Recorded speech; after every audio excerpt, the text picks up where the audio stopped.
It's Wellness Nerd Out time! How you guys doing today? Happy Wend Wellness Nerd Out time and a very happy birthday to Taylor Sandin. Happy birthday, Taylor. This one is for you, girl.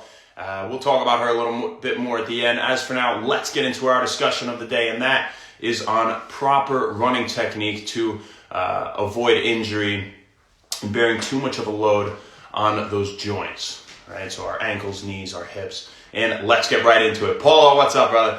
So, a few things here, and I think demonstrating will be the best for this discussion. You want good posture to start, right?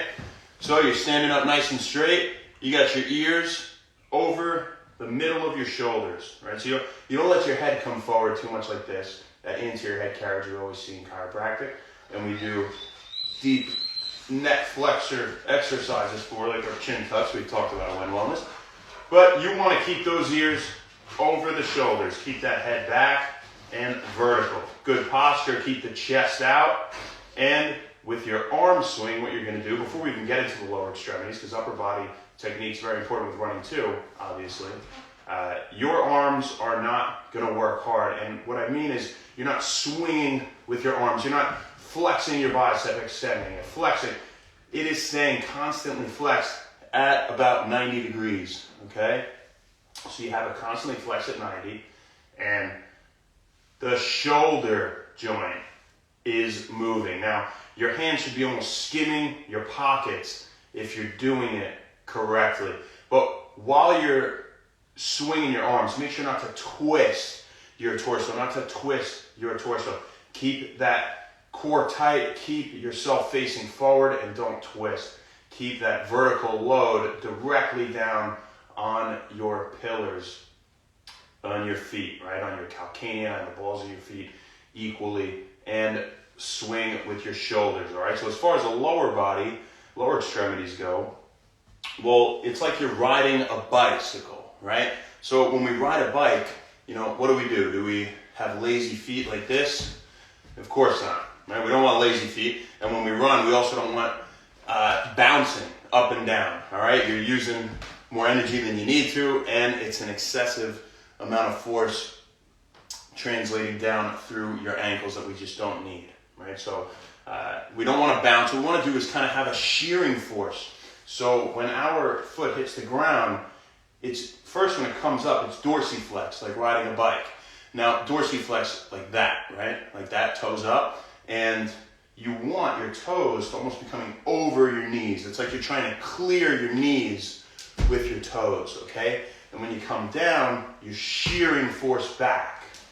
Shearing force back, okay? So your foot hits, it's kind of like that way, right? Like you're riding a bicycle or one of those stationary bikes at the gym, all right? Similar concept here.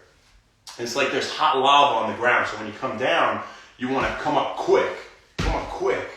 Right? So, again, we said running may have, according to a study published September 2013 that we were talking about yesterday, running probably has a similar effect in terms of stress on the joints as walking the same distance as they say. Because, again, if you're hot lava, right, well, that foot's coming up quicker, okay? That foot's coming up, and so it's not on the ground as long. You're not transmitting force through your ankle for as long of a period of time. And you're taking less steps, right? You're taking less steps actually to go the same distance. So kind of think of it like that too, with that hot lava, your head back, your ears over your shoulders are what's moving, and we can judge how good our form is by the angle from our hip down to our ankle, and we call this the Z angle. All right, so our Z angle. It starts at the hip, and what we're going to do is draw a parallel line to the top of our pelvis. So if you find your iliac crests, all right, a parallel line to those going back, okay? So you start in here, you have this line, the top of the Z, then it goes down the leg, and when we judge this is when this foot is back. So we're in a stride, and we're coming forward, and if you could pause right here, right about there. I can't just stay like that, but with you coming up at an angle like this. So what you can do to judge this before we even talk about it is you can take a video of yourself, a short video, running, right? And as you run across the screen, what you're going to do is pause it and go slow and then screenshot where you're coming forward at this angle, right? Your body is lunging forward. Now, that line goes down through the leg. I'll just stand like this. And the bottom of the Z comes forward from your ankle through to the front of your feet, through your toes, okay? So what are some problems that we may have if our angle is too large at the hip? Well, if this angle is too large, I mean, you're up like this, that would mean you're bending forward too much, right? That would mean you're bending forward, and what would be pulling us forward, right? Well, what would be pulling us are overly tight hip flexors, so we could stretch those out, right? Weak hamstrings and weak glutes, right? So we need and weak core, because we want to pull that pelvis up and back. We want to tilt the pelvis up and back if we have too large of a Z angle at the hip, right? So you would, rather than this, want it nice and in line. As you're coming forward again, this leg would be off the ground at this point. Okay? So if the angle is too large at the ankle, right? Well, that means that, you know, you're back a little bit too much, right? You're kind of almost coming too vertical. And what a problem could be here is that we have overly tight calves and maybe weak dorsiflexors of the foot, maybe weak tibialis anterior, for example. Right? So what we can do is we can either stretch out these calves, right? We can take the towel, we can sit on the ground, and we can put our foot out, and we can put it around the towel, and we can pull our foot, right? You can put your foot elevated up on something and stretch it out like that, right? And lean forward even a little, get the hammies too. And to strengthen tibialis anterior, you'd be doing some dorsiflexion exercises, right? So dorsiflexing that foot up, strengthening tibialis anterior in terms of correcting an overly large angle, Z angle at the top portion where our hip is. Well, we said we want to strengthen our glutes, core, hamstrings, right? So what we would do, if that's the case, of course, right? And you judge it based on the picture you get with your video and you screenshot it of you running.